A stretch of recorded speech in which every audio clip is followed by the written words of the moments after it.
Why was everyone whispering her name before she even walked into the room? The operations tent fell silent when she entered, the kind of silence that has a pulse of its own. The hum of generators, the smell of wet canvas and burned coffee. Men who'd faced death 100 times looked away when she passed, like somehow she was the ghost. Adeline Carter didn't notice, or maybe she just didn't care. She moved with the stillness of someone who'd been here before too many times. Her uniform was streaked with dried mud, her eyes sharp but distant, her hands steady. Outside, the rain fell over the Colombian cloud forest in a thin silver curtain. Inside, the SEALs were arguing about the impossible. 4 snipers, unknown team, 0 trace. 7 confirmed kills, maybe more. 3 weeks, no counter-success. They called them the ghosts of the valley. The whispers had started after the 3rd week. Patrols had stopped moving without armored vehicles. The locals said the mountains were cursed, that unseen spirits punished anyone who entered before dawn. Soldiers, usually unshakable, had started glancing at the ridgelines every few seconds, scanning for flashes that never came. That morning, a Marine advisor had been killed by a single shot through a plate gap, 800 meters. Perfect placement. 2 days later, a Colombian commando fell, same pattern.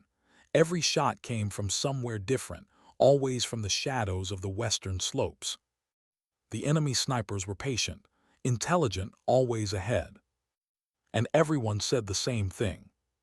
They're unstoppable. Adeline had heard those words before. Afghanistan, Syria, Somalia, every battlefield had someone unstoppable. Until she showed up. She dropped her pack beside the table, rain dripping from her rifle case. "You wanted me here, now talk to me." Lieutenant Jake Morrison, their team leader, rubbed a hand through his hair, staring at a topographic map spread across the table. "We've got a problem that keeps killing people, Carter. You've seen the reports. 4 shooters, coordinated. Different positions, same method. We've thrown everything at them, drones, thermal scans, patrol sweeps, nothing." Adeline studied the map. Her eyes weren't scanning randomly, they were listening.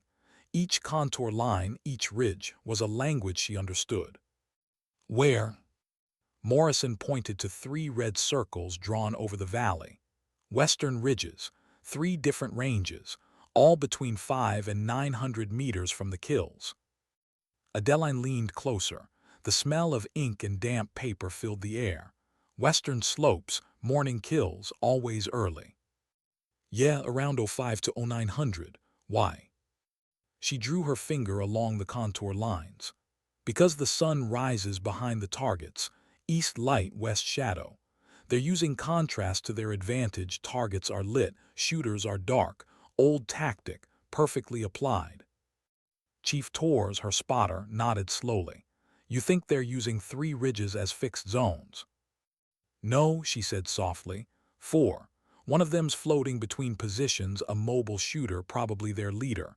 That's why we can't pattern them. He adapts, watches our response, then shifts." The tent went quiet again. The kind of quiet that means everyone knows she's right. "So what's your plan?" Morrison asked. Adeline's expression didn't change. "We stop reacting." She took a pencil and circled a valley on the map 6 kilometers north of the base. "Here, it's where they'll hit next." Torres frowned. "How do you know?" "Because it's what I'd do," she said simply. "If I wanted to control this area, I'd use these ridges to crossfire anyone passing through. It's perfect sniper country. Elevation, concealment, wind direction. They'll be there soon." Morrison looked skeptical. "And we just wait for them to show up." Adeline finally looked up. Her eyes were a strange color, gray that looked silver when the light hit right. "No, we make them show up." He leaned back in his chair. "Bait." She nodded once. "A fake patrol, controlled movement, looks routine but under observation. They'll take the shot, and when they do, we'll already be watching." "You'll need to ID all 4 before they realize what's happening," Morrison said. "You'll have seconds." "That's all I need." Torres let out a low whistle. You're volunteering to draw out a sniper team that's killed everyone they've targeted for 3 weeks. Adeline began checking the bolt on her rifle. It clicked with surgical precision. I'm not volunteering, I'm assigned. You just don't know it yet. Morrison exhaled, a quiet laugh of disbelief. You realize if you miss one. I don't. The rain had slowed. Outside, the mountains glowed green under the afternoon mist. The sound of distant thunder rolled across the valley like the slow approach of something ancient. Adeline looked out through the tent flap toward the ridgelines that had swallowed so many lives. They think no one's watching them, she murmured. That's their first mistake. That night the team prepared in silence.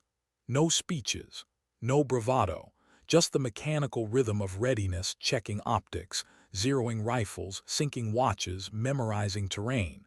Adeline moved like she'd done this 1,000 times. At 3:30 hours they moved out. The jungle was alive in the dark insects, wind, the low calls of unseen animals. Every step had to be silent, deliberate. The ground was slick with moss and wet stone. Torres walked beside her, whispering through the comms. You ever get used to this part? Adeline adjusted her rifle strap.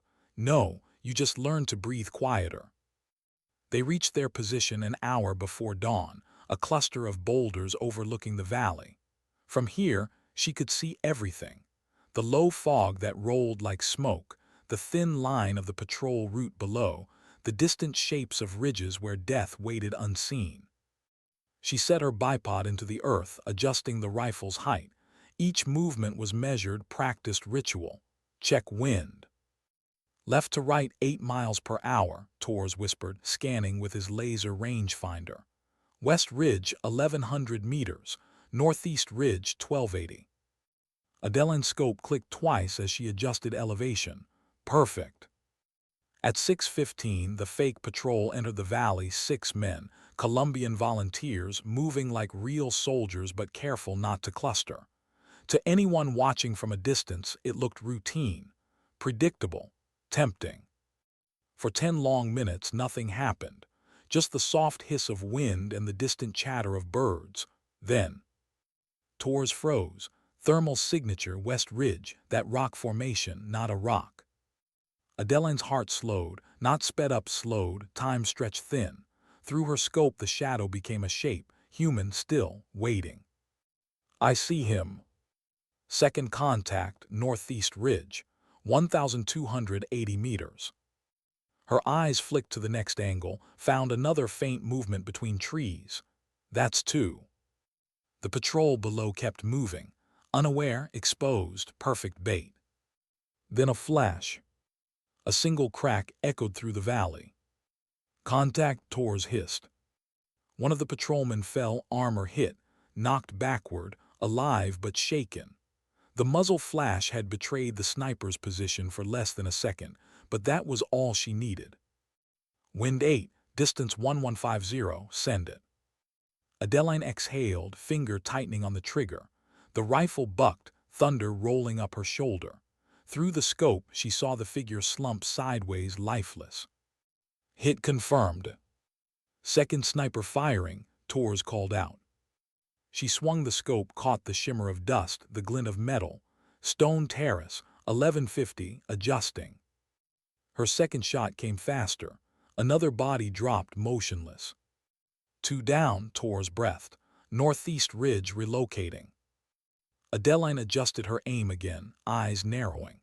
The third shooter was moving, crawling backward, fatting into the trees. For one heartbeat, he was visible. That was enough. Wind shift 2 left, send it. Her shot crossed 1,280 meters of mountain air and hit true. The man never finished his turn. 3. Still missing one, Torres said. His tone had changed, now there was something sharp underneath it. Intel said 4, where's number 4? Adeline scanned the ridges, then froze. If I were their leader, I'd cover the hunters, not the valley. Morrison's voice broke over the comms. Shooter on our ridge, east side 400 meters. Adeline turned, shifting the rifle fast but precise. The world narrowed to her heartbeat and breath. A fourth sniper was there, camouflaged, prone, watching the same valley from above, unaware he wasn't alone. Torres whispered, 420 meters, no wind, level angle. Adeline steadied the crosshairs. For a moment she watched him, a professional just like her. Maybe he'd thought this ridge made him invincible. She squeezed the trigger. The shot was instant. The man never even turned. Silence.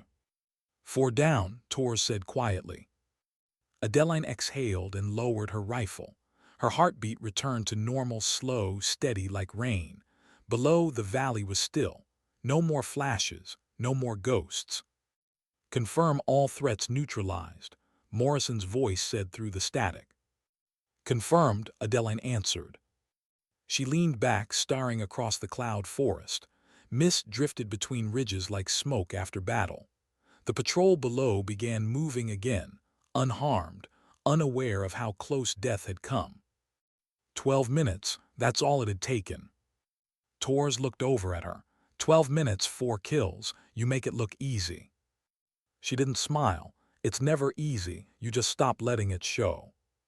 For a while neither spoke. The jungle sounds returned, slow and alive again after the violence. Morrison's voice crackled again. Outstanding work, Carter. We'll handle the battle damage assessment. Hold position. Copy. Adeline wiped the condensation from her scope and looked toward the ridge where her final target had been. There was something like sorrow in her eyes, not guilt, but understanding. They weren't ghosts, she said quietly. They were just men who stopped being afraid. Torres didn't respond. He didn't need to. The sun finally broke over the ridgeline, turning the mist gold. Adeline looked toward it, her face calm, distant. Somewhere inside her, something heavy settled into silence. Not satisfaction, not relief. Just the quiet truth of someone who'd done what needed doing. They whispered that the enemy snipers were unstoppable. Now the mountains whispered nothing at all. The mountains were quiet again, too quiet. By the time the recovery teams reached the enemy positions, the mist had already swallowed most of the valley. Adeline stayed in her hide, watching through the scope as figures moved among the rocks far below. Distant voices echoed faintly, mixed with the hum of radios. 4 confirmed, Morrison said through comms, his tone even. All hostile snipers neutralized. No coalition casualties. We're done here. Done. The word lingered in her head like a promise she didn't quite believe. She powered down her scope and began packing her gear, calm, precise, unhurried. Every movement practiced 1,000 times before. Torres helped her fold the bipod, coil the sling, clean the barrel. It was a ritual between them. You know, he said quietly, there's not a lot of people who could have pulled that off. Adeline didn't look up. They were good shots, but they got comfortable. That's what killed them. Torres zipped the rifle case shut. Still, you killed 4 professionals in 12 minutes. Then don't say it like a score. Her voice was flat, but something sharp lived underneath it. We don't keep score. He nodded and didn't speak again. They hiked back through the cloud forest in silence, boots sinking into damp moss, rifles strapped to their packs. The world smelled of rain and gunpowder, and something ancient, like the forest itself, had seen too much blood to care anymore. When they reached the base, the air felt heavier. The other SEAL elements were waiting, some with grins, some with disbelief. Word had already spread. 4 of them, someone asked. Yeah, 12 minutes. No way. Torres saw the whole thing. Adeline walked past the murmurs without slowing. She didn't need the validation. The mission had been simple: find the ghosts, stop the bleeding. Nothing more, nothing less. But when she entered the debrief tent, Captain Mitchell was already there. He stood beside the map table, arms folded, studying the engagement markers like they were pieces of a puzzle that shouldn't fit, but somehow did. Lieutenant Morrison, he said, hell of a day. Team effort, sir, Morrison replied, but Carter was the difference. Mitchell turned toward her. 4 kills, all first-round hits, confirmed. Yes, sir. No injuries on your side? No, sir. He gave a slow nod. That's exceptional work, Chief. You just solved a problem that's been bleeding us for 3 weeks. Adeline didn't smile. It wasn't luck, sir, just study and patience. Mitchell studied her face for a moment. You don't look proud. Pride's dangerous, she said simply. Torres shifted awkwardly beside her. Morrison gave a faint grin. He'd heard that tone before. When Adeline shut down emotion, it wasn't detachment. It was focus turned inward, where the weight stayed until it decided to surface months later, somewhere quieter. Mitchell dismissed the team after the debrief, but he stopped Adeline as she turned to leave. Walk with me. Outside, the rain had started again, thin, steady, relentless. The two of them walked toward the edge of the landing pad overlooking the valley. The horizon was swallowed in mist, the same mist that had hidden killers hours ago. You know what the Marines were calling those snipers? Mitchell asked. I heard, Adeline said, ghosts unstoppable. Well, not anymore. He exhaled, glancing at her rifle. You just gave this whole base something they haven't had in weeks, belief. Adeline looked out toward the valley. Belief's fragile, sir. It disappears faster than fog. Mitchell smiled faintly. You've got a strange way of celebrating victory. Because I know how it ends, she said softly. Someone else takes their place. Different ridge, same pattern, it never really ends. Mitchell studied her expression, calm, distant, unshakable. You ever think about that too much? Every night, she replied. That's why I keep training. There was no bitterness in her voice, just truth. Later that evening, the mess tent was louder than usual. Laughter, relief, the kind that comes after surviving something that should have gone wrong. Adeline sat apart, cleaning her rifle under a dim lamp. The sound of celebration around her didn't reach her face. Torres joined her, plate of food in hand. You could at least pretend you're human, he teased. I'm eating later. Sure, that's what you said yesterday. He sat across from her, chewing quietly. After a while, he said, You ever wonder what they were thinking, the ones you? She looked up sharply. Don't finish that. He raised his hands in mock surrender. Okay, just saying, they were good, professional, probably thought they were untouchable. They were wrong. Still, you ever think maybe they were like us, following orders, doing their job? She paused, cleaning rag in her hand. Her eyes softened just slightly. I think about that every time. It's what keeps me careful. Torres nodded slowly. Then he said, You know, Morrison says you scare him. Good, she said without missing a beat. That earned the first ghost of a smile from Torres. Yeah, you scare me too if you weren't my partner. She reassembled the rifle with clean, fluid precision. Each click and lock sounded final, like punctuation. I'm not scary, she said quietly, just awake. The next morning the jungle felt different. The birds were louder, the air lighter. Patrols moved with confidence again. Word had spread through the local units, the ghosts are gone. But for Adeline, the calm always felt temporary, like silence before another storm. She spent most of that day on the range outside the compound, firing at steel targets across the valley. The others were relaxing, but she couldn't. Each shot echoed off the mountains, sharp, distant, fading into nothing. Morrison walked up behind her. You're supposed to be resting.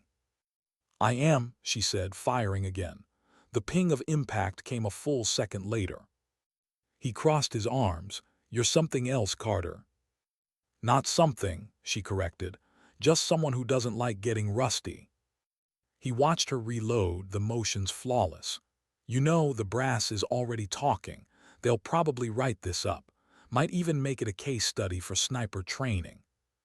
Let them, she said. They'll learn more from the mistakes the enemy made than anything I did. He smiled faintly. You ever take credit for anything? No, she said, lowering the rifle. Credit's another word for comfort. He frowned. You really believe that? She turned toward the ridges, where the mist had thinned enough to see sunlight touching the stone terraces. Comfort gets you killed. They taught me that lesson. I just returned it. That night the rain came again, harder this time. She lay awake in her cot, listening to it drum against the roof. Her eyes were open, staring at nothing. Images replayed in her head, 4 muzzle flashes, 4 bodies collapsing in distant silence. The math of it was precise, clean, but the sound stayed, not the shots, the absence after, the echo that never quite faded. She thought of her first kill, years ago in Afghanistan, how she'd shaken so hard she could barely reload, how the team had congratulated her, but no one told her what to do with the silence that followed. You learn, she thought, you learn how to carry it, how to let it live inside you without breaking everything else. Sleep never came. The following day, the command center was buzzing again. Intel had come in: new movement in the eastern mountains. Cartel fighters re-establishing positions, training local militias. A possible repeat of the sniper problem they just solved. Mitchell called them in for briefing. We've got fresh activity east of here, he said. They're adapting, using terrain again. If they learn from the last team, we'll have to move fast. He looked directly at Adeline. I want you to lead recon. Same setup, different valley. Think you can do it again? Adeline's expression didn't change. If they're copying the ghosts, they'll make the same mistakes. Mitchell nodded. That's what I'm counting on. After the meeting, Morrison caught up to her outside. You really think they'll try it again? They always do, she said. Success breeds imitation. He watched her adjust her sling and step toward the armory. You ever stop? She glanced back. If I stop, someone else pays the price. She walked away, leaving him standing in the sunlight filtering through mist, realizing that maybe, somewhere inside her, the line between duty and penance had already blurred. That evening, as the team prepped for the next operation, Tors found her sitting alone near the edge of the base. She was staring out at the ridges, where the last light of day caught the fog in gold streaks. You ever wonder if they had someone waiting for them? He asked quietly. Adeline didn't answer at first. Then she said, we all have someone waiting. The question is who'll still be there when we come back. Tors looked at her, the way her jaw clenched, the stillness that wasn't peace but control. You ever think about quitting? She smiled faintly, without humor. Every mission. And then I remember the ones we couldn't save. The ones who didn't make it back because someone didn't take the shot. Tors nodded, and for a while neither spoke. The jungle below whispered in the wind as if listening. When Adeline finally stood, the sky was turning dark. Come on, she said, we've got work. As they walked back toward the tents, the mist closed behind them, swallowing their footprints. Somewhere in the valley, thunder rolled again, low, distant, inevitable. And though she didn't know it yet, that thunder was the sound of the next hunt already beginning. Why did the silence feel different this time? It wasn't the stillness before dawn, she knew that kind. This was heavier, like the jungle itself was holding its breath, waiting.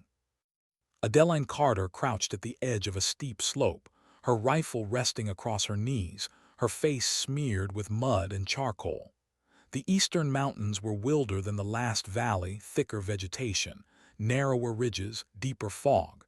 Visibility was measured in heartbeats, not meters. The mission had sounded simple during the briefing. Verify cartel sniper activity near the San Lucas Ridge complex. Eliminate as necessary. But simple never stayed simple. Tor's voice crackled softly through comms. You seeing this mist? It's thicker than it was supposed to be. Yeah, Adeline murmured. Good for us, bad for them. She adjusted the elevation on her scope, scanning the ridge opposite their position. Nothing but gray and green, and the suggestion of shapes that might have been trees or weren't. Behind her, Morrison's element stayed low, watching their flanks. The air was damp and heavy. Even breathing felt tactical. Contact team moving, Morrison asked quietly. Not yet, Adeline replied. We wait. They'll show when the sun hits the ridge. They always do. Torres chuckled under his breath. You sound like you've got their script memorized. I do, she said. They just don't know it. But under the steady calm of her voice, something was shifting, a strange pressure she couldn't name. Maybe it was the memory of the last mission, the way those 4 bodies had looked through her scope before fading into stillness, the way the jungle had gone quiet afterward, as if the world had decided to remember what silence meant. The first patrol reached the lower valley by 600 hours. A Colombian recon team, 6 men again, playing their part as bait. Their movements were measured, precise. From Adeline's perch, she could see the shimmer of their helmets through the mist. Minutes passed, the air grew colder. Thermal scan shows nothing, Torres whispered. Either they're not here or they're better than we thought. They're here, she said quietly. They've been watching since we arrived. How can you tell? Because I would. Then, as if answering her, a flicker of motion caught her eye, the faintest shimmer near a ridgeline 300 meters north of the patrol. She exhaled slowly. Got you. Mark it. Elevation angle 15 degrees, range 940, wind 5 left to right. Copy. But before Torres could relay, another voice broke through the comms. Morrison's tense. We've got heat spikes. Multiple, east ridge and south flank. More than one sniper team. Adeline's eyes narrowed. How many? 5 signatures minimum, maybe 6. Her jaw clenched. They learned. What's that mean? Torres asked. They're not the same group, she said. They're imitators and they brought friends. Then the first shot cracked through the valley. Down. The Colombian patrol dove for cover.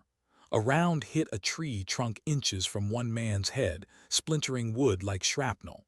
Another round followed, then another, not from one direction but 3. They're triangulating, Morrison shouted.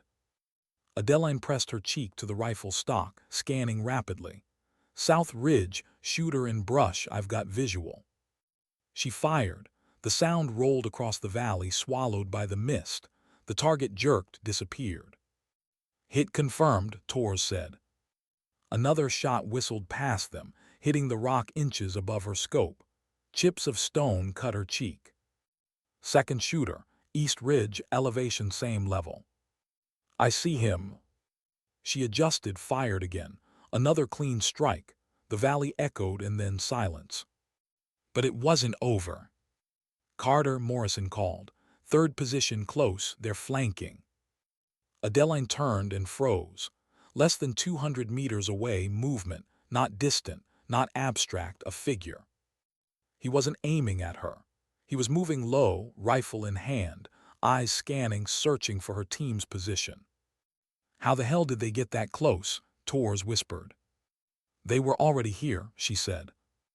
Adeline steadied her rifle, crosshairs aligned. The man paused, maybe sensing something. She pulled the trigger. He dropped instantly. 3 down, she said softly.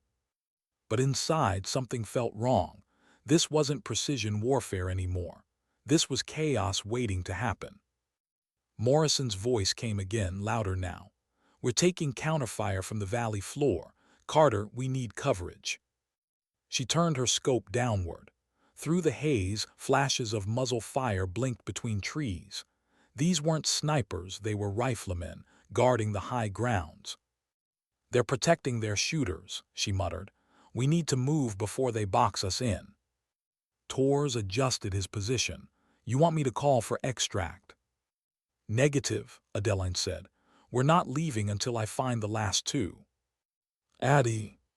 Don't, she said sharply. Not yet. Her eyes swept the ridges again, heart steady, breathing slow.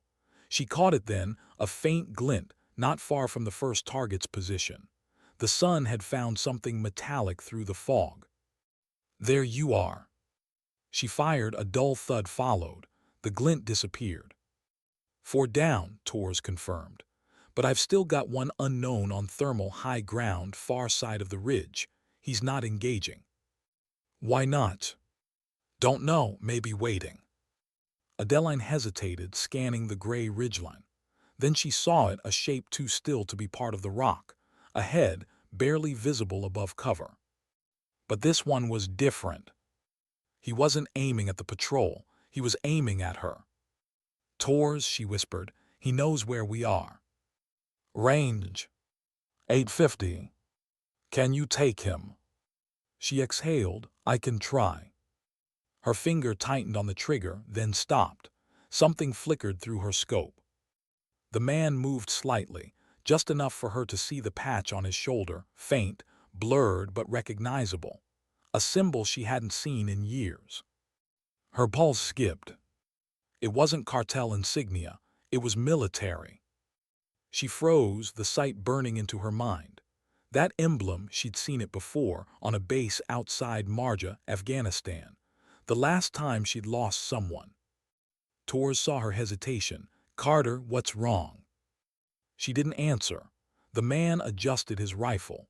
Through her scope, their eyes met for a fraction of a second, distant but unmistakably human.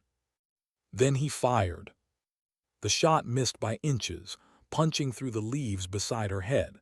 The shock snapped her back into the moment. She fired back instantly. The target went down. "Hit confirmed," Tors shouted.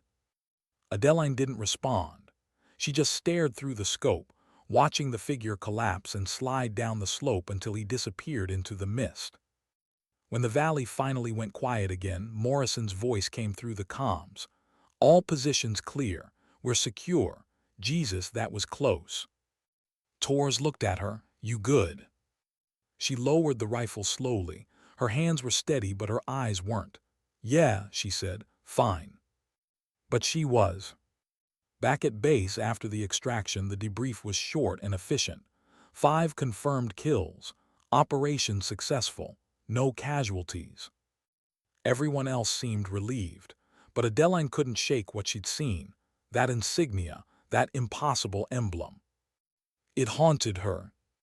That night she found herself at the edge of the camp again, sitting under a rusted awning as rain whispered against the ground. Tors approached, holding 2 cups of instant coffee. "You're supposed to be sleeping," he said. "So are you." He handed her the cup. "You were off today." She didn't answer. "I've seen you calm in firefights," he continued, "but today you hesitated." Her jaw tightened. One of them, he had a patch, military. Tors frowned. "You sure?" "I saw it. I know what I saw."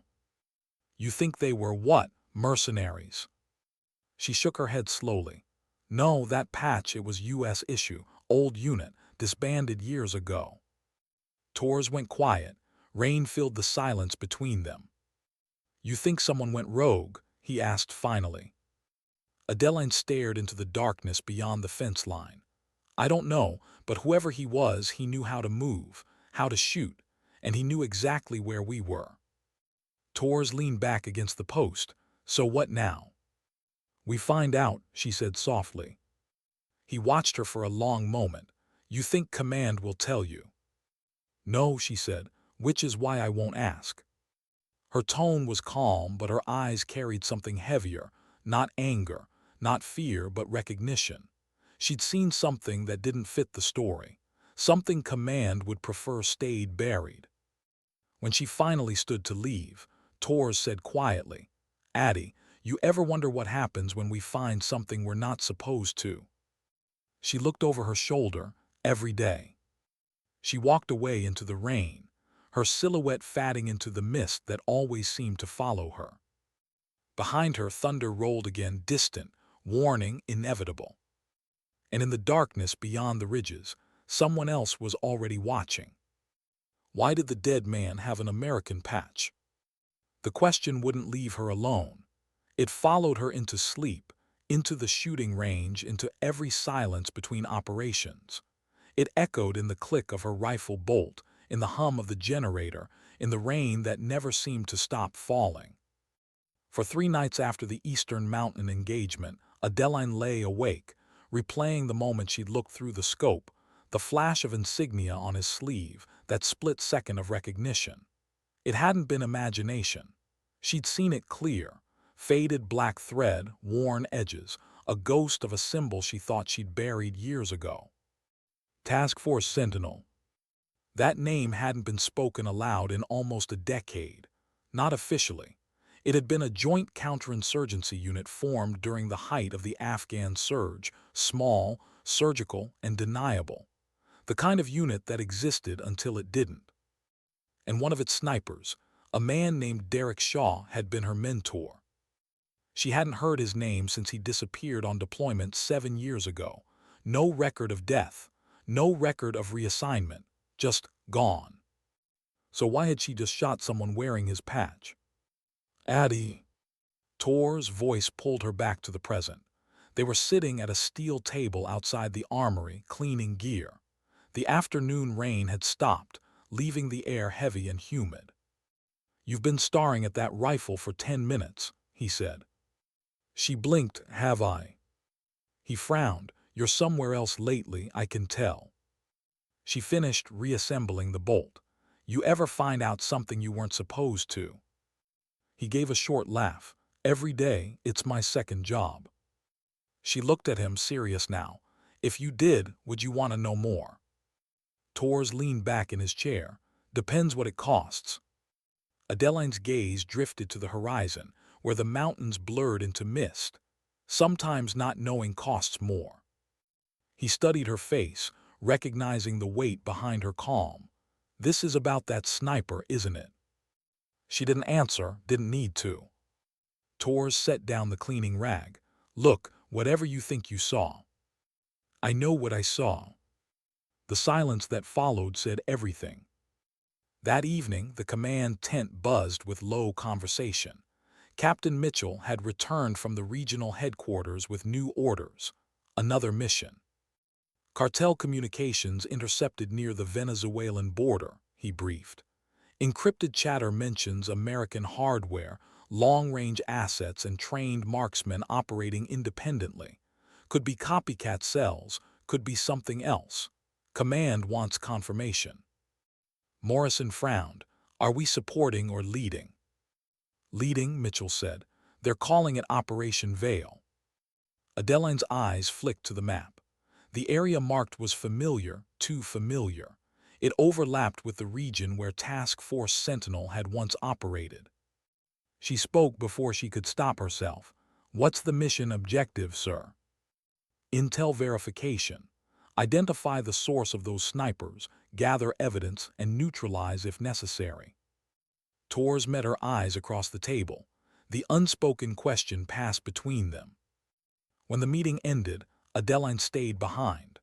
"Sir," she said quietly, "permission to review recovered materials from our last engagement, specifically, the sniper we eliminated on the upper ridge." Mitchell hesitated. "Why?" "I want to confirm something. Equipment signatures, optics type, nothing classified." He studied her a moment longer. "You think something's off?" "I think something doesn't add up." Mitchell nodded slowly. "All right, you've got clearance, but whatever you're looking for, make sure it doesn't look like you're looking for it. Understood?" "Yes, sir." The evidence locker was small, a repurposed shipping container at the edge of the compound. Inside, tagged gear from enemy combatants sat on metal shelves: rifles, scopes, rangefinders, weathered notebooks, uniforms. Adeline moved carefully, scanning labels until she found the one that mattered. Case 7E, Ridge East Engagement. She unzipped the bag. The smell of mud and gun oil hit her immediately. Inside lay a rifle, Austrian-made Steyr SSG-08, chambered in .338 Lapua, just like the others. But this one was different. Its optic had a U.S. military calibration sticker. Her stomach tightened. She ran her finger over the stock, faint initials carved into the side. DS. Her breath caught. Derek Shaw. She closed the bag quickly, as if the air itself had turned dangerous. Footsteps echoed outside. She turned sharply, hand instinctively moving toward her sidearm, but it was Tor's. "You shouldn't be in here," he said softly. "You followed me." "Yeah, because I figured you'd do something stupid like this." She hesitated, then pulled open the bag again.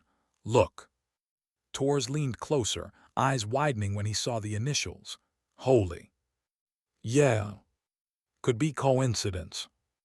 "It's not." He looked at her. "So what does that mean?" "It means he didn't die," she said quietly. "Or if he did, someone's using his gear. Either way, this isn't cartel training. This is something else."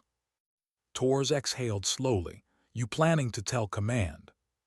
She zipped the bag shut. "No. No. If they knew, this gear wouldn't still be here. Someone's already keeping this quiet." "And you're going to what? Investigate it yourself?" Her eyes were calm, but her voice carried steel. "If someone's using our own to train killers, I'm not sitting out." Tor's rubbed a hand down his face. "You're going to get us both reassigned to nowhere." "Maybe," she said, "but at least I'll know what's real." The next night the operation launched. They moved out before dawn, the jungle still black and wet with fog. Adeline led the point element with Tor's, moving through terrain she already knew too well. "2 clicks from the ridge," Morrison whispered over comms. "Thermals picking up faint signatures near the old terraces." "Copy," Adeline said. The wind carried the smell of damp stone and moss. Somewhere in the distance, water dripped from a hidden spring. Every sound mattered. Every shadow might breathe. When they reached the observation point, Adeline set up her rifle and scanned through the scope. The ridge ahead was layered in mist, but faint shapes moved, disciplined, trained. These weren't bandits or farmers. They were coordinated. Tor's adjusted his spotting scope. 5 men, spacing's perfect. They're setting up long-range positions. Adeline watched, pulse steady. Their discipline's too good. Check their formation, they're working in pairs. That's military training. Could be foreign contractors. She didn't answer, she didn't believe it. Then she saw him. Through the glass, tall, lean, precise. Moving with the same posture she'd memorized years ago on a different continent. His face was hidden beneath the brim of his boonie hat, but his hands, she'd know those hands anywhere. Derek Shaw. She froze, the world narrowed. "Addie," Tor's whispered, "you've got eyes on." She couldn't speak, couldn't move. He was alive. Her mentor, the man who taught her wind drift, the rhythm of breath, the art of waiting. The man who disappeared on a mission that was never declassified. And now he was standing on an enemy ridge, setting up a rifle against her team. Tor's looked at her. "What is it?" "Not now," she whispered. "What do you mean, not now?" She didn't look away from the scope. "Because if I say it out loud, I'll have to take the shot." "Addie, who was he?" "Someone I used to know." Her voice trembled just slightly, the first crack in the armor. Below them, the other shooters began unpacking gear. Shaw was speaking to one of them. She couldn't hear the words, but his body language was controlled, deliberate, professional. He was leading them. Morrison's voice broke over the comms. "Carter status." Adeline blinked, forcing herself to breathe. Multiple targets confirmed. Leader identified, waiting for confirmation to engage. Engage at will. Her hand tightened on the rifle. Tor's leaned close. "You can't." "He's leading them," she said through clenched teeth. "Then we capture, not kill." "Capture's not an option," Morrison said over comms. "Rules of engagement are clear." Adeline's finger hovered over the trigger. The sight picture was perfect, wind minimal, distance optimal. But her hand shook just once. She lowered the rifle. "Negative," she said. "Recommend surveillance only. There's more going on here than we understand." "Carter, that's not your call." "I'm making it anyway." Static filled the radio. Morrison swore under his breath. "Fine, you've got 1 hour, then we move." Adeline leaned back, exhaling slowly. Tors stared at her. What the hell are you doing? Something I should have done years ago. She looked through the scope again. The man she thought she'd lost, the man who taught her everything, was alive. And he was on the wrong side of the war. She didn't sleep that night. None of them did. The mission had changed. The enemy had a face now, and it was one she'd trusted. As the first light broke over the jungle, Adeline whispered to herself, almost inaudible. Sometimes the ghosts you're sent to kill are the ones who made you. How do you hunt someone who taught you how to disappear? Adeline Carter lay motionless beneath the tangled roots of a fig tree, mud streaked across her face, her rifle resting on damp soil.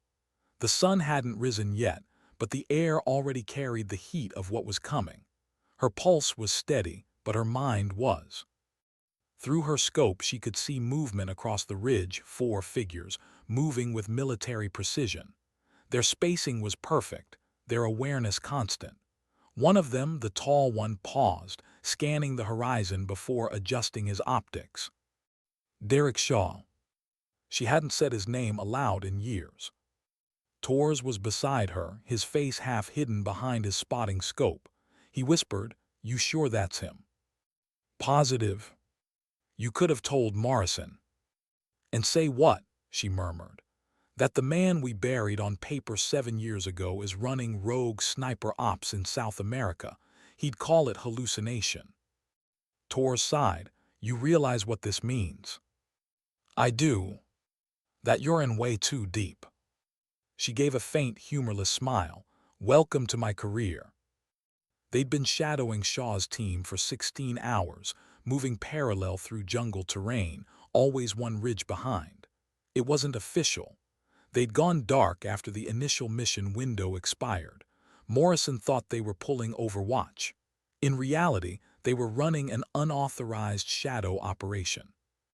Shaw's group wasn't behaving like cartel snipers.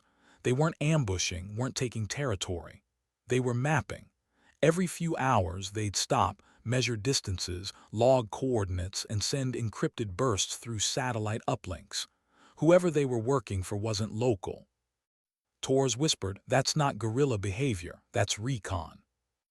"Yeah," Adeline said, "but recon for who?" She adjusted her scope slightly, focusing on Shaw's face as he turned toward the light. For a fleeting second the mist cleared and there he was. Same jawline, same faint scar on his cheek. Older, harder, but unmistakable. A memory hit her like recoil. Afghanistan, Kandahar province. Shaw crouched beside her at dawn, the two of them hidden in the dunes, watching a convoy far below. "Patience is your weapon," he'd said. "Most shooters rush the shot. They think the rifle's the power. It's not. The patience is. You control time, not the trigger." That was the last lesson before he vanished. And now, 7 years later, he was back, patient as ever, but on the wrong side of the rifle. "Addie," Tors whispered. She blinked, returning to the present. "Yeah." "You're shaking." "I'm fine." "You're not." She exhaled through her nose. "You ever meet someone who made you believe the job meant something?" He hesitated. "Yeah, once." "And what happens when that person becomes your target?" Tors didn't answer. Below them, Shaw's men began packing up. They moved with quiet efficiency, like they'd done this for years together.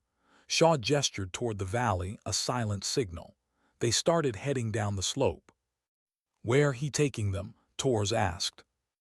"Deeper," Adeline murmured. "Toward the river basin, probably to a rally point." Tors checked his rangefinder. "We can follow, but it'll take us out of comms range." "Good," she said.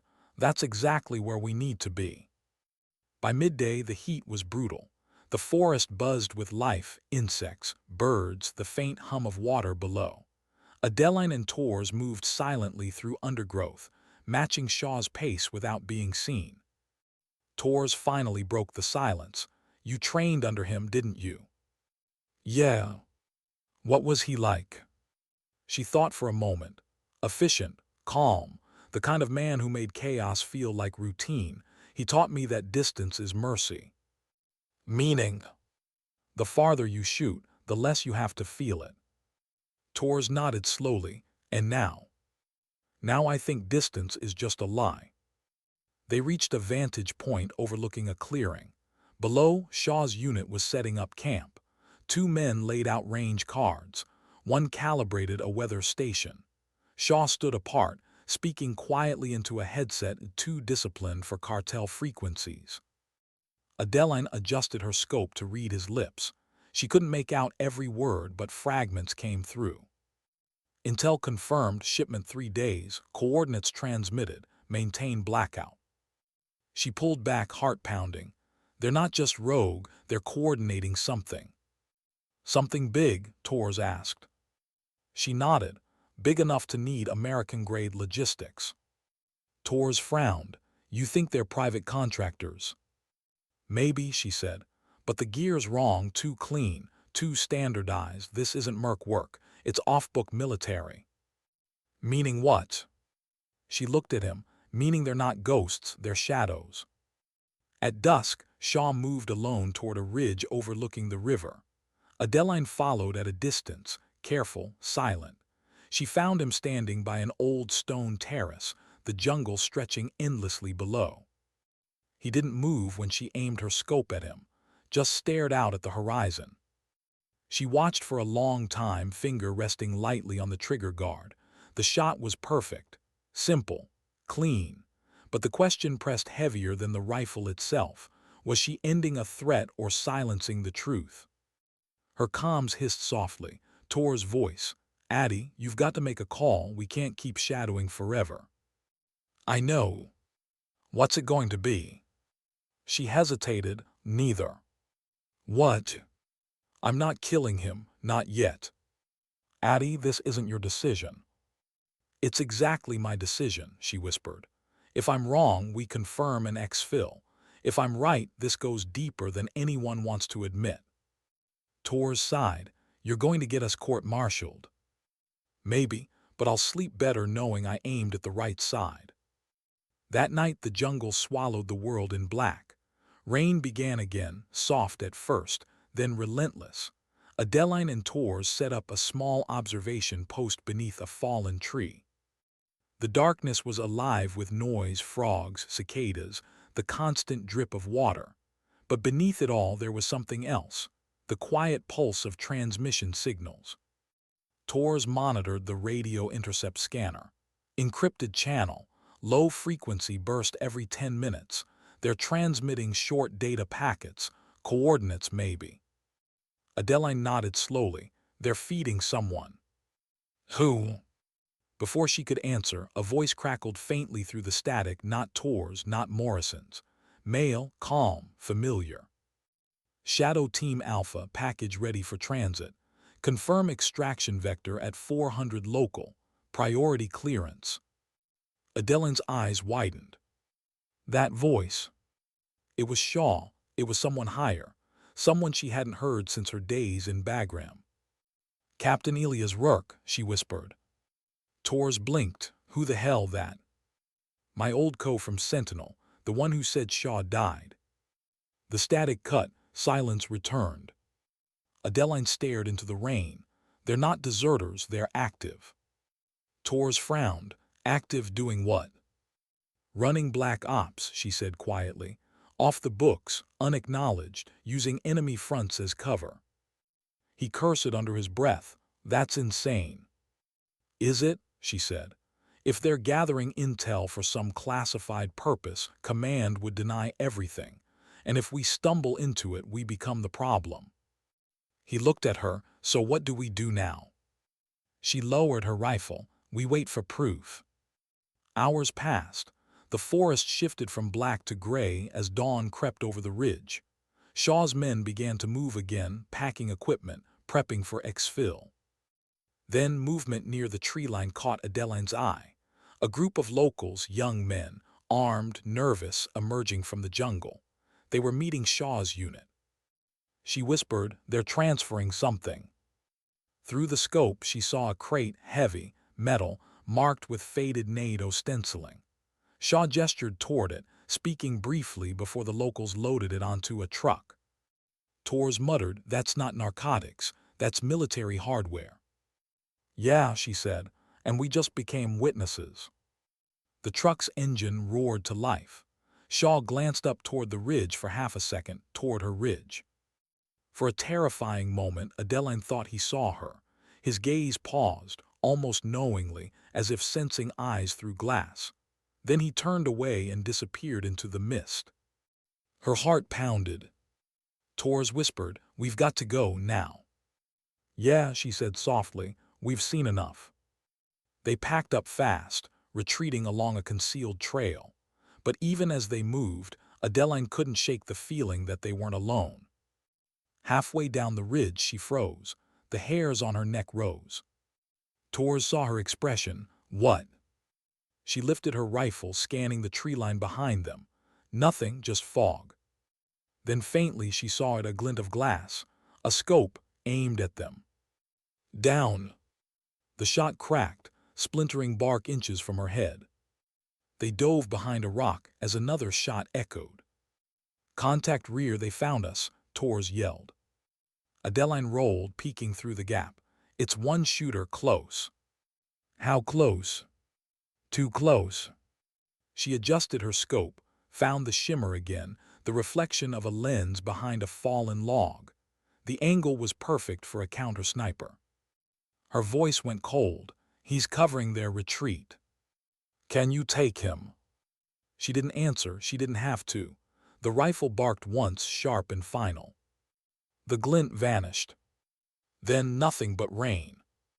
They stayed behind cover for several minutes, waiting. No more shots came. Torres exhaled shakily. "Jesus, Addie, that was close." "Yeah."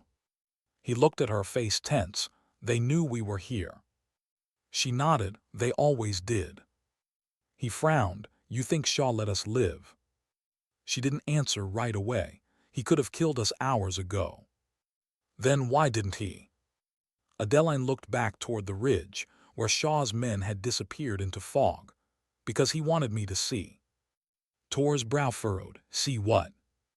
She stared into the valley, where sunlight was starting to break through the mist. "That the war we think we're fighting isn't the one that's really happening." That night, as they returned to base under radio silence, Adeline couldn't shake the look Shaw had given her, that half-second of connection, that wordless acknowledgement. He knew she was there. He knew what she'd seen. And somehow he wanted her to know it. When she finally lay down in her cot, she whispered into the dark, more to herself than anyone. "You taught me to see patterns, Derek. Now I see you." Her hand rested on the rifle beside her, not as a weapon, but as a promise. Tomorrow she'd decide whether to expose the truth or bury it like everyone else. Why was Command suddenly so interested in her report? The debrief room was colder than usual, not by temperature, but by atmosphere. Adeline sat across from Captain Mitchell, hands folded on the table. The fluorescent light above buzzed faintly, the sound slicing through silence like a warning. Mitchell's expression was unreadable. "You went dark for 36 hours, Chief." "Yes, sir." "You were ordered to observe, not vanish. The rest of the platoon thought you were compromised." She nodded once. "We maintained radio silence for operational integrity." Mitchell leaned forward. "Operational integrity. You broke comms, left the AO, and came back with a partial report and an unauthorized kill confirmation." Her gaze didn't waver. The engagement was necessary for survival. He exhaled sharply, tapping his pen against the table. "Adeline, I've read your record. I know how you operate, but something's different this time." Silence. He studied her face. "You're holding back." She didn't respond. Mitchell stood, walked to the window, and looked out toward the fog-wrapped mountains. "Command reviewed your footage. They noticed something odd." Her pulse slowed, but her breathing stayed steady. "Sir." He turned back, voice quieter now. "The individuals you engaged weren't locals. Their gear was U.S. issue, recent manufacture, not surplus. The serials are classified. Adeline's jaw clenched, and that's above my clearance level. He let the words hang in the air. You're not telling me everything, she said. He smiled faintly. You're not either. The air between them carried tension like static. Finally, Mitchell sighed. Command's pulling you from the field. You'll remain at base until further notice. Evaluation, psychological review, full gear inspection. Adeline stared at him. You think I'm compromised? I think someone's playing chess, he said quietly, and I don't know which side you're on. Her voice was calm, but it cut like glass. You know exactly which side I'm on. He met her eyes for a long moment, then softer. Yeah, that's what worries me. Outside, the rain had returned, thin, steady, relentless. She walked across the compound, boots sinking slightly into the wet dirt.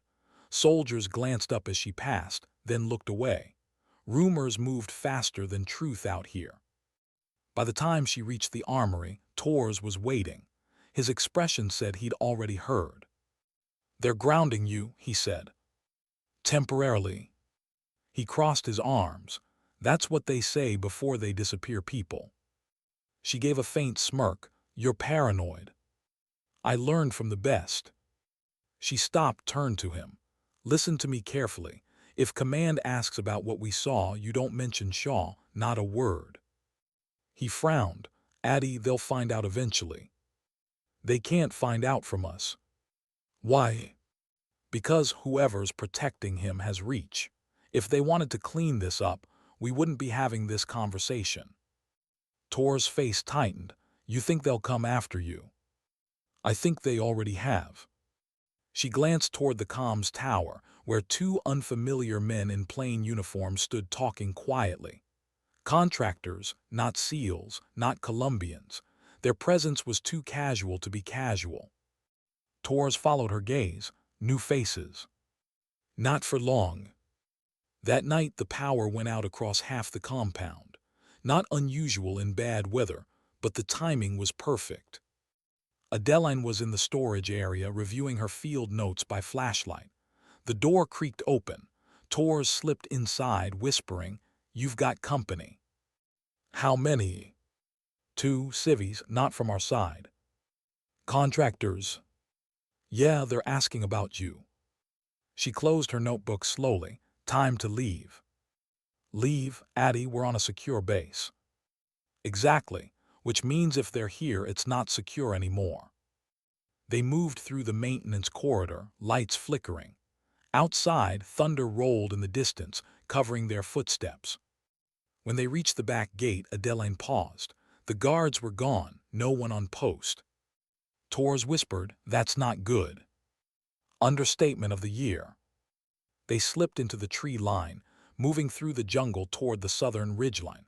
The rain masked their sound. After 20 minutes, Torres finally asked, You gonna tell me what the hell going on? Adeline adjusted her pack.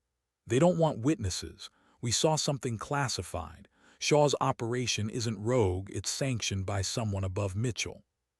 Torres stared at her. You think the U.S. government is running black ops through cartel channels? I don't think, she said quietly. I know. He ran a hand over his face. And Shaw's alive. Yes. And you didn't kill him when you had the chance. No. Why? She looked ahead into the fog. Because he's not the enemy. Then who is? She didn't answer, not yet. By dawn, they'd reached an abandoned outpost overlooking the river. Rusted metal, overgrown with vines, forgotten by every map. They took shelter inside, watching the valley below. Torres handed her a ration pack. So what's the plan, Carter?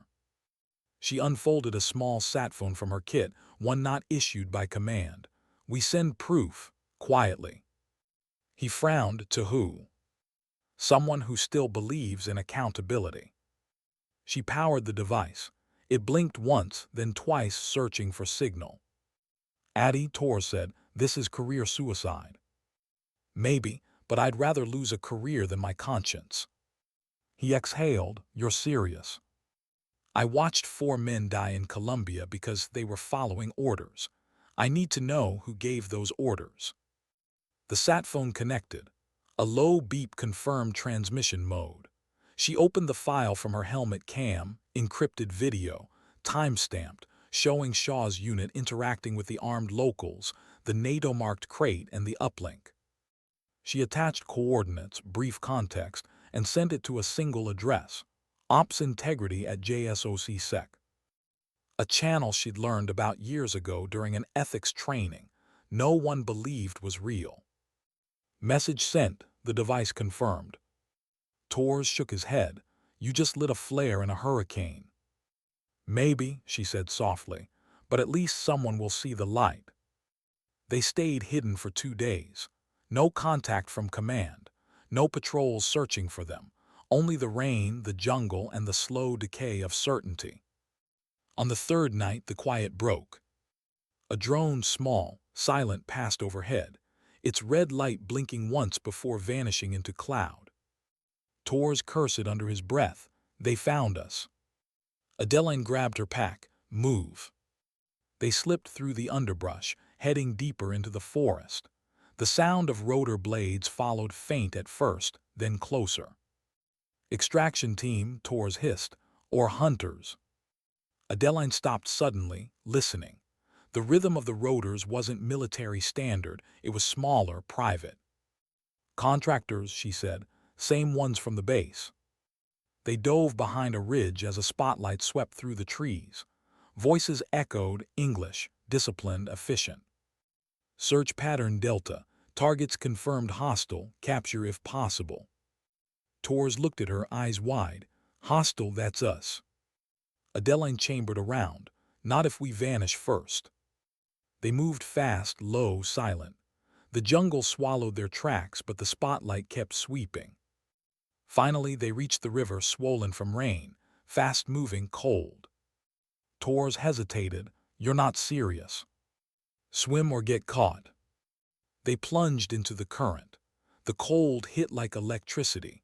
Adeline fought to keep her gear above water, the current dragging her downstream. The sound of the helicopter faded behind them, replaced by rushing water and thunder. They crawled out half a kilometer later, soaked, gasping but alive. Torres lay back on the bank, breathing hard. "You ever think this job might not be worth it?" She looked up at the sky, rain falling against her face. "It's not about the job, it's about the truth." "And what if the truth kills us?" "Then at least it won't lie." By morning, they reached a small mountain village, quiet, remote, disconnected from everything. The locals stared curiously but didn't speak. Adeline handed a few pesos to an old man for food and dry clothes. Torres leaned against a stone wall, shivering slightly. "So what now?" "We wait," she said. "If that file reached anyone, we'll know soon." He looked at her, eyes tired. "And if it did?" Adeline's expression hardened. "Then we make sure it does." She sat near the edge of the hill, watching the valley breathe in mist.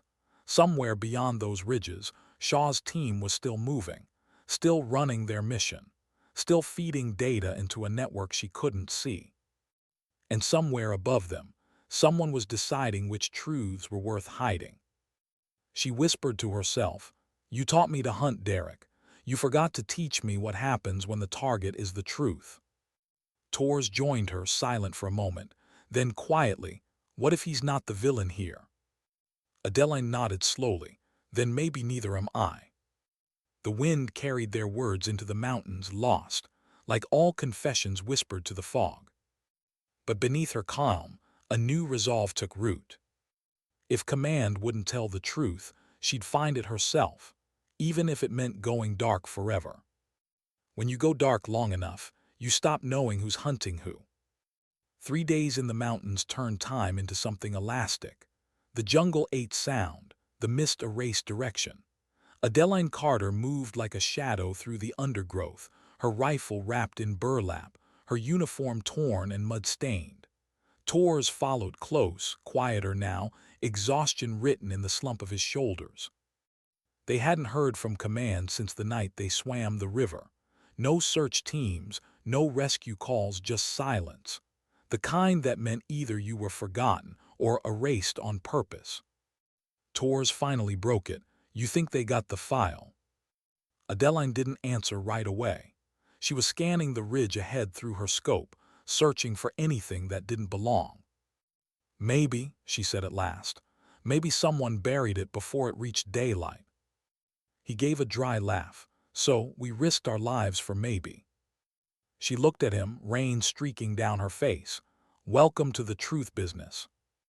They reached an abandoned relay station by nightfall, concrete walls half collapsed, a rusted antenna leaning against the tree line. Inside, everything smelled of mildew and metal. Adeline swept the corners, weapon raised, before motioning all clear. They lit no fire, just sat in the dark, listening to the rain beat against the roof. Tors whispered, "What's the endgame here, Addie? You keep chasing ghosts, but what happens if you actually catch one?" She thought about it for a long time. Then I asked him why. "Shaw." She nodded. "And if he doesn't answer, then I make sure he can't keep lying." Tors rubbed his face. "You realize if he's still officially dead, killing him means nothing. You can't kill a ghost twice." Her eyes stayed fixed on the window, where lightning flashed over the valley. "Then I make sure someone remembers he was alive." At dawn, they started moving again. The rain had stopped, leaving the world heavy with mist. Tors tracked on the map. Satellite imagery says there's an airstrip 12 clicks east. Small, private, old logging site. Shawsexville Point, Adeline said. "You think they're still there?" "No, but they'll leave a trail." By midday they found it, flattened grass, boot prints, the outline of a temporary pad. Fresh. Less than 24 hours. Tors crouched, running a finger through the mud. Recent rotor wash, medium lift chopper. "Heading northeast," Adeline murmured, scanning the tree line. "Toward the border." Venezuelan side. She nodded. "They're gone, but someone's still covering them." She raised her rifle. Through the scope 300 meters away, a shimmer, not light, heat. "Contact," she whispered. Two figures moved near the edge of the clearing, camouflaged, silent, not locals. One carried a suppressed carbine, the other scanned with optics. "Overwatch," Tors said softly. "They're here to clean the site," Adeline replied, "and anyone near it." She shifted slightly, aligning the crosshairs. Tors put a hand on her arm. "You sure you want to start this?" "They already did." She exhaled and fired. The shot cracked once, echoing through trees. The first man dropped instantly. The second dove for cover, returning fire. Bullets hissed through leaves. Adeline rolled behind a fallen log, chambered again. The fight lasted less than a minute, fast, brutal, efficient. When it was over, both hostiles were down. Tors stared at the bodies. Private security patches, no insignia. She knelt beside one, checking his gear. His radio was encrypted, his weapon spotless. She pulled a small patch off his vest, a stylized falcon clutching a lightning bolt. Her voice went cold. "Rourke's unit." "Your old co." She nodded slowly. "He's the one pulling Shaw's strings." Tors frowned. "Then Shaw's not rogue." "No," she said, "he's loyal." "Loyal to who?" "To whoever's paying Rourke." That night they camped in a ravine beside a shallow stream. The jungle hummed with life again, indifferent to secrets. Adeline sat cleaning her rifle, methodical, calm. Tors watched her. "You ever think about what happens if we make it back? You think they'll let you keep breathing after this?" She shrugged. "Maybe not." "Then why keep going?" She paused, wiping the bolt clean. "Because I spent 9 years believing we were the good ones. If that's not true, I need to see it with my own eyes." He nodded slowly. "You sound like someone planning not to come home." "Maybe I stopped calling it home a long time ago." He didn't answer. By the next day they'd crossed into a higher ridge line. The air thinned, colder now. From the summit they could see the valley stretch endless, green, rolling, deadly beautiful. Tors scanned through binoculars. You seeing that smoke, 10 clicks east. Adeline took the glass. Thin gray plumes curled above the treetops, not forest fire controlled burn.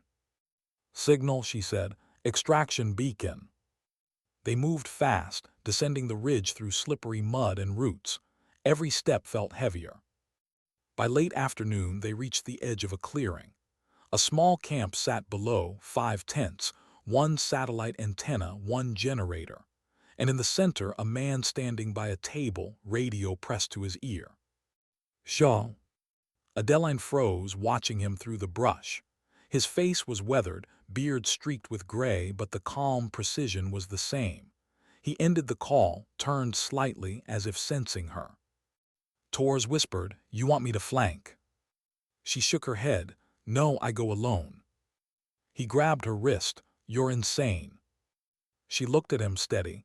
"If this goes wrong, you leave, understand?" "Not a chance." "Then stay out of sight." Before he could argue, she stepped from cover, rifle slung low, hands visible. The camp went still. 3 men reached for weapons, but Shaw raised his hand. "Stand down." His voice deeper now, but unmistakable. Adeline stopped 10 meters away. Rain began again, soft and cold. "Been a long time, Chief," Shaw said. She felt her throat tighten. "You're supposed to be dead." He smiled faintly. "Supposed to be." "Why?" she asked quietly. "Why here? Why this?" He studied her, eyes sharp. "Because someone has to do the work no one else will admit exists. Cartel partnerships, selling weapons to militias." He shook his head. "You're seeing the surface. The shipments are trackers, embedded tech. We follow where they go. Every crate leads to a buyer. Every buyer leads to cells we can't officially touch." She frowned. "Off-book counterintel." "Exactly. Rourke runs it under a corporate shell, plausible deniability." "And the bodies?" Shaw's face hardened. "Collateral." Adeline's jaw clenched. "You taught me better than that." "I taught you to win." "At what cost?" He looked away. "You think the wars we fought ended. They just went quiet. Someone has to listen when they whisper again." She took a step closer. "And if the whispers start coming from us?" He met her eyes. "Then we whisper louder." For a moment, neither moved. Rain dripped from the rifle slings, from the leaves above, from the silence between them. Then a voice broke through Shaw's radio, clipped, controlled. "Alpha Leader, extraction inbound, 5 mics." He didn't respond, just stared at her. "Come with us," he said finally. "You want the truth, you'll see it firsthand." Adeline hesitated. The offer felt like a blade wrapped in silk. Tor's voice came softly through her earpiece. "Addie, don't, it's a setup." She ignored him. "You're asking me to disappear." "I'm asking you to matter," Shaw said. "Out here we decide what's worth saving." She stepped closer, eyes locked on his. "And what if I decide it's you that needs stopping?" He smiled, sad, proud, resigned. "Then at least it's you." The sound of rotor blades filled the air. A helicopter approached low, chopping through mist. Shaw's men grabbed their packs, moving toward it. Adeline stood still, rain soaking through her uniform. Shaw turned one last time. "You can't expose this, Addie, not without becoming what you're fighting." She raised her rifle. "Maybe that's the point." For a heartbeat, neither moved. Then the helicopter's wind scattered leaves between them, and Shaw stepped back, disappearing into the storm. She didn't fire, not yet. The chopper lifted, swallowed by fog. The clearing emptied, leaving only the echo of blades and the smell of jet fuel. Tors emerged from the trees, soaked and pale. "What the hell just happened?" Adeline lowered her weapon.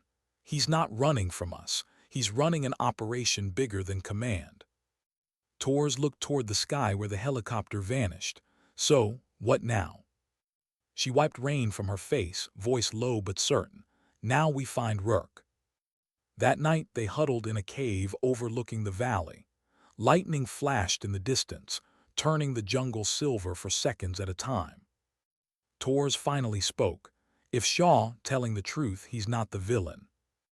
No, she said softly, but he's not innocent either. You still thinking of stopping him? She nodded. Because even if he's right, he's not accountable to anyone. That's how monsters start, believing they're still the good ones. Tors stared at her. You sound like someone planning to fight an entire shadow program alone. I won't be alone, she said. They trained others, I'll find them, and when I do, I'll make the silence speak. He smiled faintly. You know, for someone who hates attention, you sure know how to start wars. Adeline looked out at the lightning-lit sky. Not wars, just endings. What do you do when the truth finally looks you in the eye and doesn't flinch? 3 weeks later, Adeline Carter walked through the glass doors of an office complex that technically didn't exist.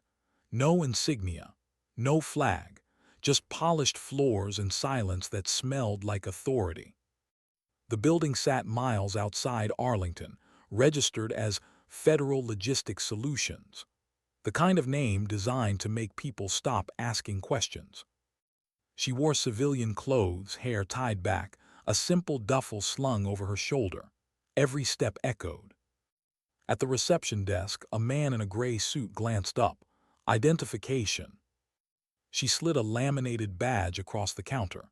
Guest of Colonel Elias Rourke. The man checked the screen, frowned slightly, then pressed a button under the desk. He's expecting you. Of course he was. The elevator ride to the 6th floor felt like a countdown. Each ding was a heartbeat.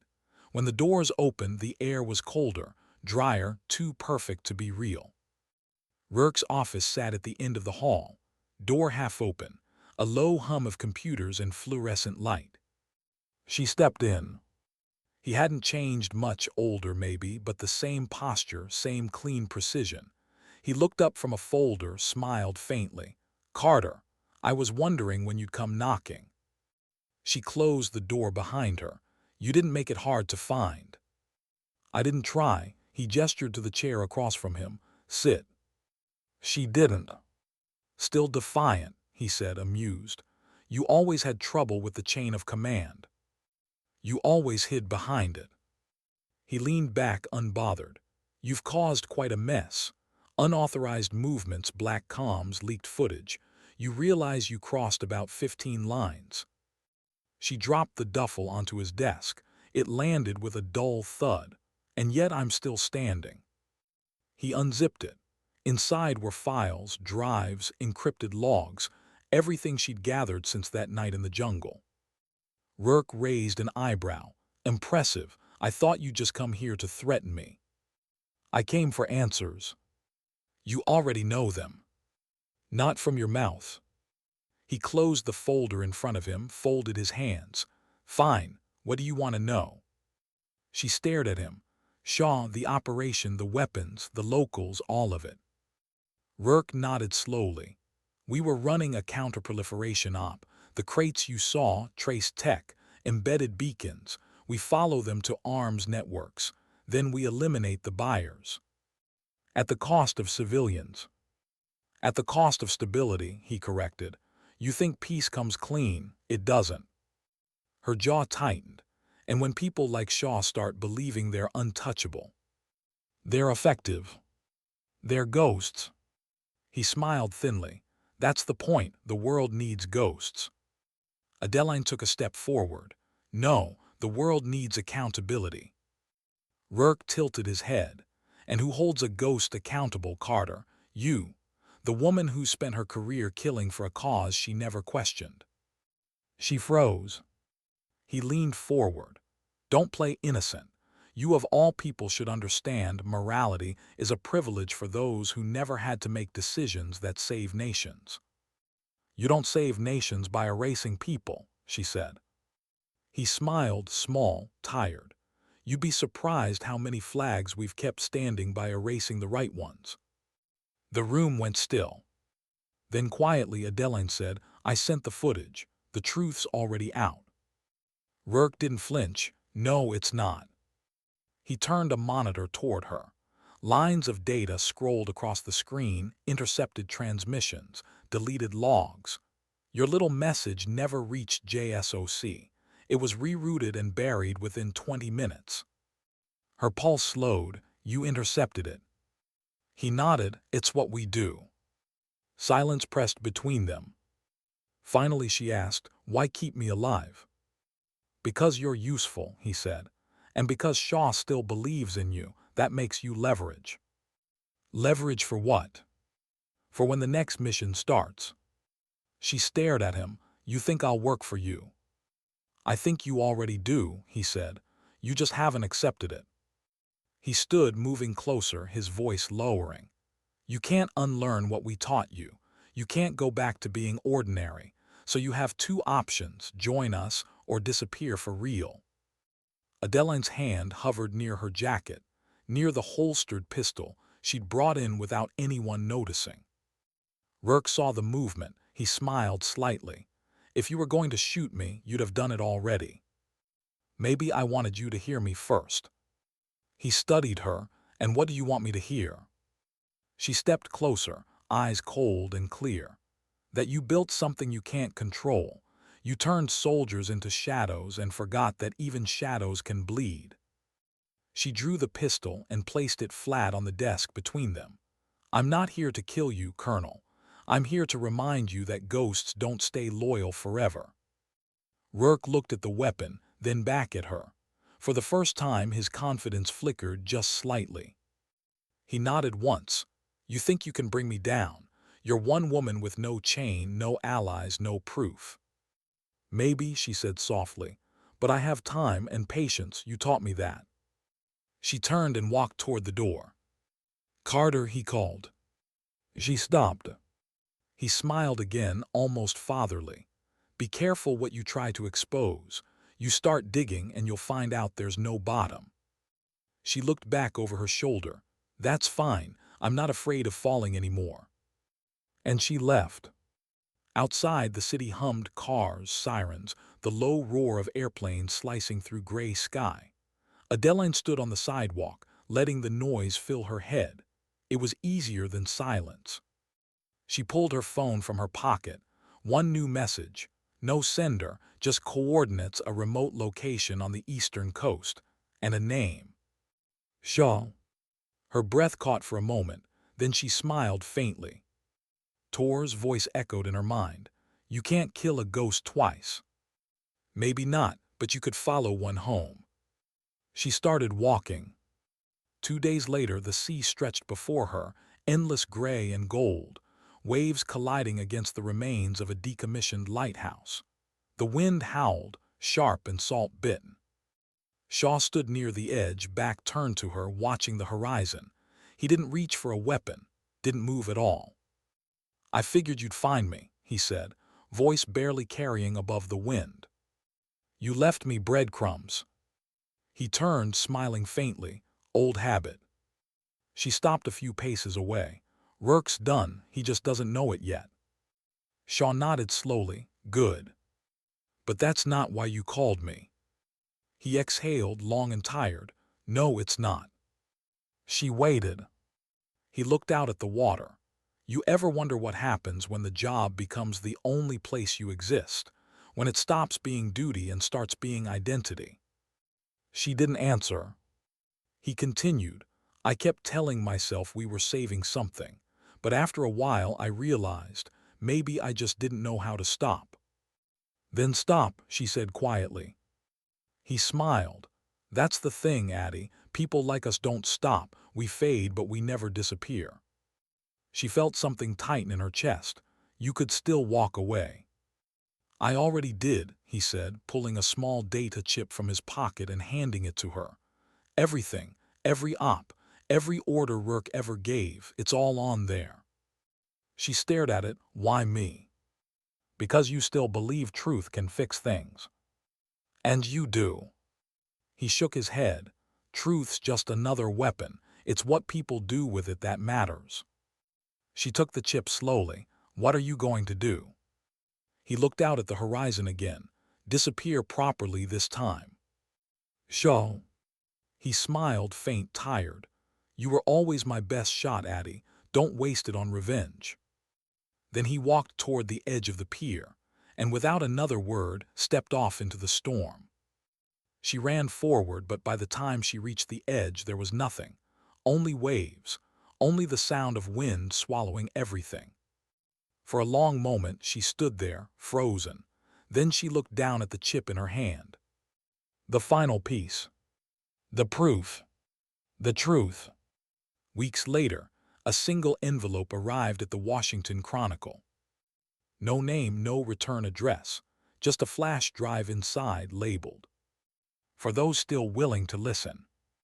The story broke 3 days later. Leaked footage, intercepted communications, evidence of unsanctioned black operations. Denials followed, investigations were promised, and headlines burned for weeks. No one knew who sent it. No one ever would. Adeline Carter vanished again, somewhere between truth and silence. Some said she fled the country. Others swore they'd seen her in the desert, working as a private instructor. But those who'd served with her, those who remembered the sniper who once refused to stay quiet, they told a different story. They said she still watched from a distance, rifle in hand, waiting for the next lie that needed silencing. And sometimes, when the wind was still and the night too quiet, you could almost hear her whisper. Sometimes dignity doesn't speak, it simply acts.